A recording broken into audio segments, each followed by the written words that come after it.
The 11.6-inch Lenovo 100S Chromebook brings the barest of essentials to the laptop experience. The chiclet keyboard isn't backlit, and the corresponding numbers, letters and symbols are adhered to, rather than printed on, the keys. The bezel around the 11.6-inch screen is surprisingly large, especially given the recent laptop trend of the amazing, shrinking bezel. If anything, the Lenovo 100S looks like it's from a different era entirely, resembling a high-end 2010 netbook. However, it makes up for its lack of visual pizzazz with an aluminum palm rest, and the solid feel of metal under my wrists makes a big difference in keeping the 100S from feeling like a cheap piece of plastic.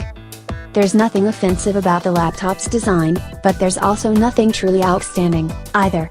Lenovo's Chromebook just sort of exists, navigating you through the web without drawing your ire with shortcomings in the hardware. The one exception is the shiny, beveled edge around the trackpad, which really pops when the light catches it. Other than silvery bevel, the Lenovo has no eye-catching design features to speak of. This puts it way behind the Asus Chromebook Flip, which somehow is made with a fully aluminum body and flips into a tablet. While the bezel around the screen is substantial, the display panel itself is adequately sized.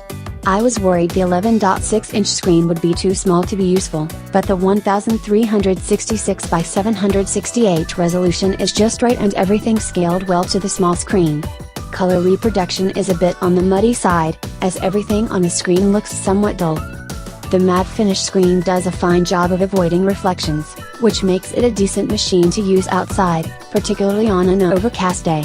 The screen brightness can be adjusted to a point where it's almost too bright to see, which helps it compensate for sunny days. For a laptop aimed at students and teachers, the Lenovo 100S sure does pick up stains. The finish on the aluminum palm rest picks up fingerprints and marks from my hands entirely too easily, and you can see clearly where I've placed my fingers anytime I've closed or carried the laptop. The surface doesn't easily wipe clean with the corner of a t-shirt either, and instead requires a bit of electronics cleaner and a microfiber cloth.